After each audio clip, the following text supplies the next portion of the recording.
हाय, आपके साथ मैं हूँ Surabhi Sharma. India TV YouTube channel subscribe करिए, बेल आइकन दबाएं। अब बात करते हैं असदुद्दीन ओवैसी की। बिहार, हैदराबाद, औरंगाबाद और मुंबई में धाक जमाने के बाद अब वो दक्कन पार पहुंच गए हैं, जहां उनकी मजलिस में भीड़ भी जुट रही है। उनका दावा है कि यहां भी AIMIM का परचम लहराएगा। ओबीसी की बातों में कितना दम है? क्या वाकई ओबीसी की पार्टी का एक्सपेंशन प्लान सफल होने वाला है? इन सारे सवालों का जवाब इस रिपोर्ट में आपको मिलेगी।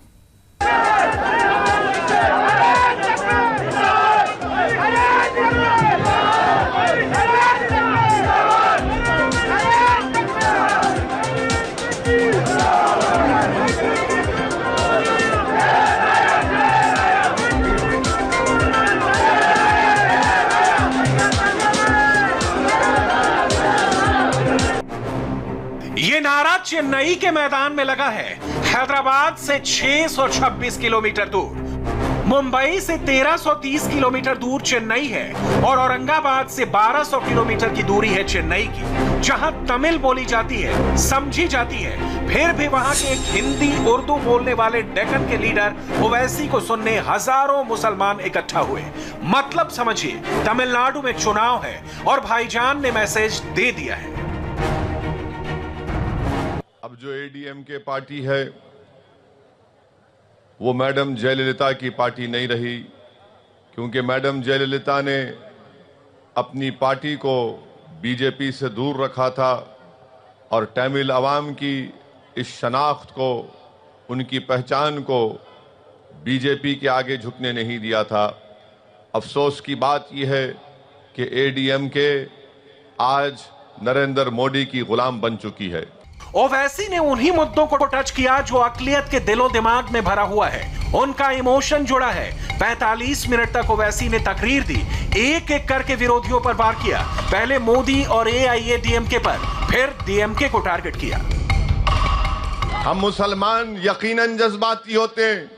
हम दौलत के भूखे नहीं हैं, हम ताकत के भूखे नहीं हैं।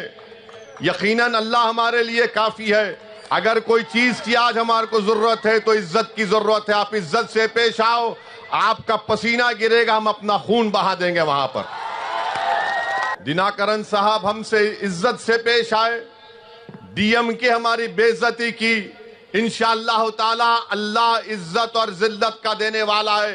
यकीनन जिन्होंने, अल्लाह जिनको इज्जत देगा इज्जत देगा, और जिन्होंने हमारी बेइज्जती की अल्लाह इंशाअल्लाह ताला उनको बेइज्जत करेगा। सबसे ज्यादा भाईजान DMK पर उखड़े थे। इन्होंने सबसे पहले ओवैसी को दक्षिण में पतंग उड़ाने का ख्वाब दिखाया था, लेकिन जब डोर थामने का वक्त आया तो डोर तोड़ दी। पूरी कहानी भाईजान ने बताई। मैंने अपना प्रोग्राम, तयशुदा प्रोग्राम को कैंसिल किया और उनसे कहा कि ठीक है साहब, मैं आपकी इस फलां तारीख को आपके इस प्रोग्राम में आता हूं। हैदराबाद से चेन्नई गए, खुद अपने टीवी चैनल पर मेरे वीडियो विजुअल्स दिखाए और उसके 2 घंटे के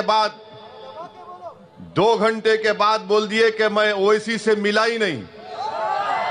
मैं पूछना चाह रहा हूं, मैं तमिलनाडु के मुस्लिम माइनॉरिटीज से अपील कर रहा हूं, रिक्वेस्ट कर रहा हूं, जो पार्टी में उसके माइनॉरिटी प्रेसिडेंट की इज्जत नहीं है, जो किसी के घर को जाके दावत देता और 4 घंटे के बाद वो पार्टी कहती कि हम नहीं बुलाए, आप ऐसी पार्टी का साथ कैसे दे सकते जिसके पास, उनके पास बैठने वाले उनके मुस्लिम माइनॉरिटीज की इज्जत नहीं है? आपको ये बात का फैसला करना पड़ेगा। भाईजान के दिमाग में कोर वोटर थे, पहली बार दक्षिण में पतंग उड़ाने जा रहे हैं, इसीलिए क्या कहना है, क्या सुनना है, उन्हें पता है। बात DMK से शुरू हुई है, कांग्रेस शिवसेना होते हुए बाबरी मस्जिद पर खत्म हुई। हम पर इल्जाम कि हमारे इलेक्शन लड़ने से बीजेपी को फायदा होता है।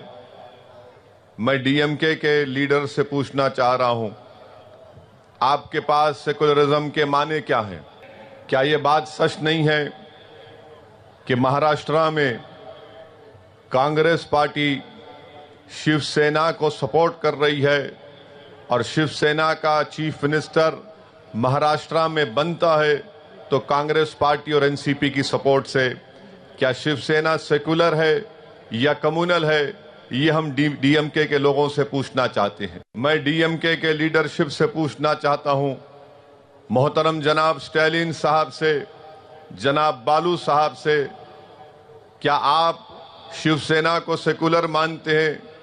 वो शिवसेना का चीफ मिनिस्टर महाराष्ट्र की असेंबली में खड़े होकर ये कहता है कि शिवसेना को फख्र है कि उसने 6 दिसंबर के दिन बाबरी मस्जिद को शहीद किया।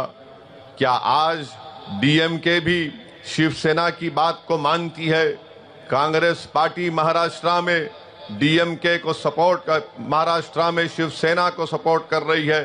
बताइए आप, आज दिनाकरन साहब पर, हम पर और मुख्तलिफ पार्टीज को बी टीम का इल्जाम लगाया जाता है, मगर डीएमके के साथ कांग्रेस बैठी हुई है। भाईजान ने चेन्नई में बातें तो बड़ी बड़ी की, सेकुलर कम्युनल का लंबा पाठ पढ़ाया, लेकिन अब सवाल उनकी पार्टी पर ही उठ रहे हैं। सवाल है कि जिसको वो धिक्कारते आ रहे हैं, मुसलमान विरोधी बताते आ रहे हैं, महाराष्ट्र के अमरावती में उसका समर्थन क्यों लिया? क्या हुआ, सुनिए। अमरावती के महानगर पालिका की स्थायी कमेटी के चुनाव में कुल 16 सदस्यों में बीजेपी के 8 सदस्य थे, जबकि एक युवा स्वाभिमान पक्ष मिलाकर बीजेपी को इस चुनाव में कुल 9 वोट मिले। जबकि बीजेपी के सामने एआईएमआईएम के उम्मीदवार अफजल हुसैन खड़े थे, जिन्हें कुल 6 वोट मिले। इन 6 वोट में 3 कांग्रेस के, एआईएमएम के 2 और शिवसेना के 1 मिलकर 6 वोट मिले, जबकि बहुजन समाज पार्टी अपने 1 वोट के साथ इस चुनाव में तटस्थ रही और जीत बीजेपी उम्मीदवार सचिन राज की हुई।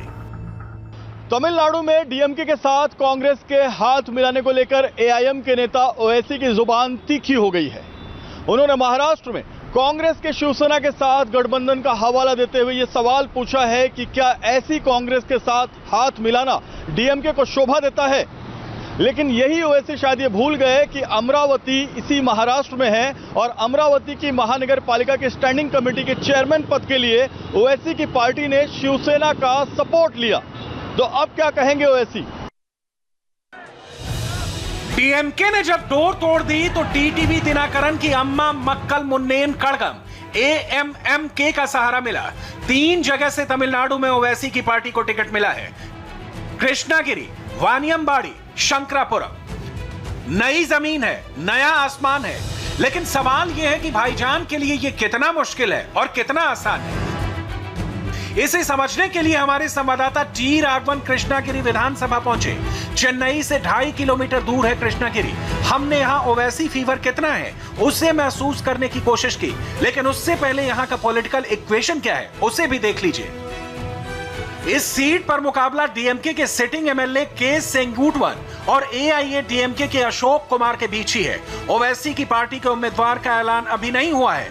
2016 में असदुद्दीन ओवैसी की पार्टी ने किस्मत आजमाई थी। मजलिस के उम्मीदवार मुबारक को नोटा से भी कम 172 वोट मिले। ओवैसी इधर तमिलनाडु में नहीं है, आंध्र नहीं है, हैदराबाद नहीं है, तमिलनाडु है, कृष्णगिरी डिस्ट्रिक्ट है। इधर 4 बार ये 5 बार सीएम हमारे करुणानिधि हुए हैं। अभी फर्स्ट बार हमारे मुका स्टालिन होंगे। इधर जीत पूरा डीएमके होंगे। इधर वो वैसी पीएसी से भी कुछ भी नहीं है, बेकार है। वो वैसी बोलने का बीजेपी का बी टीम है। पैसा देके दिनाकरन के पास पैसा देके इनको मुसलमान के वोट पूरा अलग करने के लिए करेंगे। कृष्णागिरी से हम वानियमबाड़ी भी पहुंचे। एआईएमआईएम को यहां से भी टिकट मिला है। हैदराबाद की बिरयानी की तरह यहां की बिरयानी भी मशहूर है, लेकिन सवाल है कि क्या हैदराबाद का सियासी जायका भी यहां के लोगों को पसंद है। वानियमबाड़ी और हैदराबाद के बीच में एक कनेक्शन है, वो बहुत स्ट्रांग है। वो कनेक्शन है बिरयानी का। हैदराबाद की बिरयानी भी बहुत फेमस है और वानियमबाड़ी और आंबूर की बिरयानी भी बहुत फेमस है। लेकिन क्या इस बार वानियमबाड़ी में असदुद्दीन ओवैसी की बिरयानी पकेगी? कुछ लोग हमारे साथ हैं। हम यहाँ पर न्यू दिल्ली, ये इलाका है, काफ़ी फेमस इलाका है वानियमबाड़ी का, बात करने की कोशिश करते हैं। असदुद्दीन ओवैसी की पार्टी इस बार चुनाव लड़ रही, पिछली बार भी चुनाव लड़ी थी। क्या इस बार असदुद्दीन ओवैसी की पार्टी यहाँ से जीत सकती है, आपको लगता है? नहीं है, गए बार एक 10,000 वोट ले, अभी कितना लेंगे वो पता नहीं है। लेकिन जीतने की हालत में है असदुद्दीन ओवैसी? उतना तो नहीं है। नहीं है, नहीं, हर किस आ सकता नहीं है सर। नहीं आ सकते, नहीं आ सकते। तो आप ऐसा कह रहे हैं नहीं आ सकते? जान पहचान नहीं है, जान पहचान नहीं है। पब्लिक साथ पब्लिक नहीं है। हाँ, इलेक्शन टाइम नहीं है। इलेक्शन टाइम को आते बात करते चला जाते हैं। डीएमके एडीएम के कभी भी हमारे साथ रहता है, वो कभी भी साथ हर वक्त 5 साल में हमारे साथ कभी भी रहता है। वो आगे उनके हमारे सपोर्ट में नहीं है, दूसरे के सपोर्ट में ना वो बात करते ही, उन्हें आगे मुसलमान का वोट तोड़ते ही। इधर खड़े तो मुसलमान का वोट टूटता है। वो मुसलमानों का वोट तोड़ते हैं आके। हाँ, तोड़ने लिए आते हैं, तोड़ने के लिए आते हैं। बीजेपी वैसे आके बी टीम है बीजेपी का। आपको ऐसा लगता है? हाँ, लगता है। इस सीट पर उम्मीदवार की जीत हार का फैसला तकरीबन 35% मुस्लिम आबादी करती है। इस सीट पर इंडियन यूनियन मुस्लिम लीग यानी IUML जैसी पुरानी मुस्लिम पार्टी की जड़ें काफी गहरी हैं, जिसको डीएमके का समर्थन है। लोग कह रहे हैं कि ओवैसी की राह बड़ी मुश्किल है। बात यह है, ओवैसी को यहाँ कोई भी नहीं जानते। मतलब ओवैसी करके एक आदमी है करके ही तमिलनाडु का अंदर किसी को मालूम नहीं है। दूसरा क्या है, इसका पार्टी का मेंबर एक भी नहीं है। तीसरा, अभी तमिलनाडु का अंदर ये प्रचार कैसा करेगा, उसका प्रचार कहाँ से कौन सा भाषा में चलेगा? उर्दू में चलेगा, मगर यहाँ उर्दू बोलने वाले बिल्कुल बहुत कम है, समझने वाले भी बहुत कम है। अभी उस हिसाब से ये जाके किधर कौन सा मीटिंग में कौन सा स्टेज पर क्या बोलेगा, क्या करेगा, कैसा करेगा? एक दूसरा, वो इसी ने तमिलनाडु का जो पॉपुलेशन है, ये तमिल पॉपुलेशन है, ये तमिल पॉपुलेशन को इसका पहले क्या किया, पॉलिटिकली ये कौन है, पॉलिटिकली तमिलनाडु का अंदर इसे कौन जानते हैं? लोगों से बातचीत के बाद एक बात बहुत साफ साफ नजर आ रही है, वो ये है कि वानियमबाड़ी में ओवैसी की पार्टी फिलहाल कहीं भी फाइट में नहीं दिख रही है। डीएमके गठबंधन का पलड़ा भारी है, लेकिन अगर ओवैसी मुस्लिम समुदाय के वोटों को बांटने में कामयाब हो जाते हैं तो इसका सीधा फायदा AIDMK को होगा। अभी रुकेंगे एक ब्रेक के लिए, और ब्रेक के बाद आपको बताएंगे एंटिलिया केस में मुंबई से आ रही है एक बहुत बड़ी खबर। हाय, आई एम सुरभि शर्मा। खबरों से अपडेट रहने के लिए India TV YouTube channel subscribe करिए, साथ में बेल आइकन जरूर दबाएं। जुड़े रहें इंडिया टीवी के साथ।